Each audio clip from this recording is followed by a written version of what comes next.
नमस्कार दोस्तों, royal सिक्खू YouTube channel में आप सभी का स्वागत है। आज के इस वीडियो में मैं लेकर आई हूँ आप सभी के लिए परमा एकादशी व्रत कथा।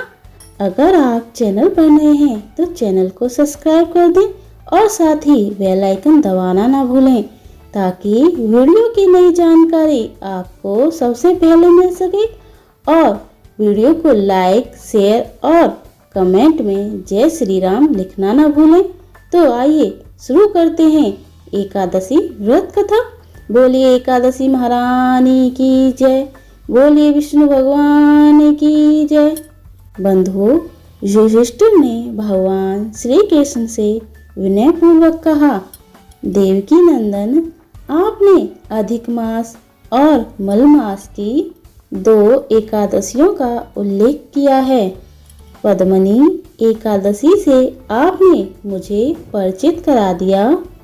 अब आप कृपा करके मुझे परमा एकादशी के व्रत के बारे में विस्तार से बताइए।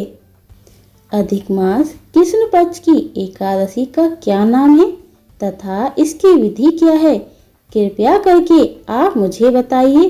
श्री भगवान बोले, हे राजन, अधिक मास में कृष्ण पक्ष में जो एकादशी आती है वह परमा एकादशी, कमला एकादशी कहलाती है। वैसे तो प्रत्येक वर्ष 24 एकादशियां होती हैं।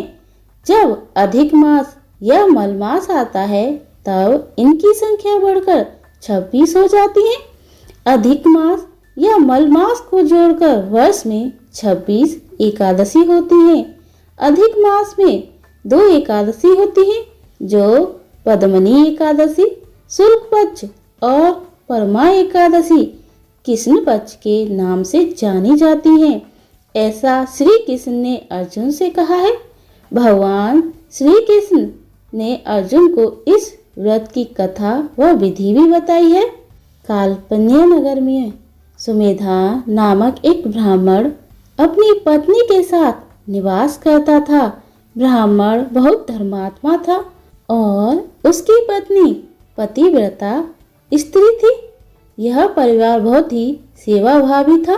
दोनों स्वयं भूखे रह जाते परंतु अतिथियों की सेवा हृदय से करते थे।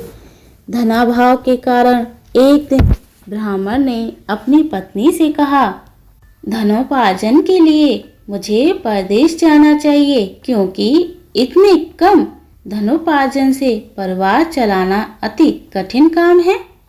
ब्राह्मण की पत्नी ने कहा, मनुष्य जो कुछ पाता है वह अपने भाग्य से ही पाता है। हमें पूर्व जन्म के कर्मानुसार उसके फल स्वरूप ही यह गरीबी मिली है। अतः यहीं रहकर कर्म कीजिए, जो प्रभु की इच्छा होगी वही होगा। पत्नी की बात ब्राह्मण को जच गई और उसने परदेश जाने का विचार त्याग दिया। एक दिन संयोगवश कौंडिल्य ऋषि उधर से गुजर रहे थे तो ब्राह्मण के घर पधारे। ऋषि को अपने घर पाकर दोनों अति प्रसन्न हुए। उन्होंने ऋषि की खूब आवभगत की। उनका सेवा भाव देखकर ऋषि काफी खुश हुए और पति पत्नी द्वारा गरीबी दूर करने का प्रश्न पूछने पर ऋषि ने उन्हें मल मास के कृष्ण पक्ष में आने वाली पुरुषोत्तम यानी परमा एकादशी करने की प्रेरणा दी। व्रती को एकादशी के दिन स्नान करके भगवान विष्णु के समक्ष बैठकर हाथ में जल एवं फूल लेकर संकल्प करना चाहिए। इसके पश्चात भगवान की पूजा करनी चाहिए।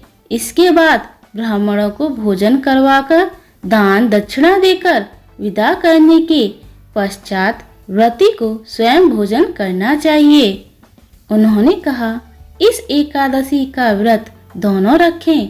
यह एकादशी धन वैभव देती है तथा पापों का नाश कर उत्तम गति भी प्रदान करने वाली होती है। सेनापति कुबेर ने भी इस एकादशी व्रत का पालन किया था, जिससे प्रसन्न होकर भगवान भोलेनाथ ने उन्हें धनाध्यक्ष पद का प्रदान किया।